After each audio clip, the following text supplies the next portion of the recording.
আসসালামু আলাইকুম রহমতুল্লাহ বারাকাত। দেখেন কত বড় একটা মাজরা, আলুর মাজরা। এই এই যে আলু, এই পাশেও আছে, এই যে ভিতরে দেখা যায় ওই যে আলু।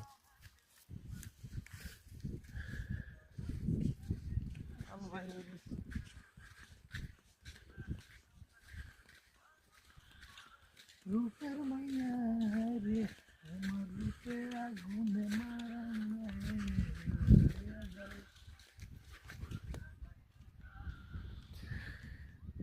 আলু কানিতে কানিতে জমি, কানিতে কানিতে।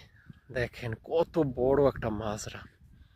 মানে এই দেশে টাকা খরচ করলে টাকা আয় করা যায়। টাকা খরচা করতে হয়,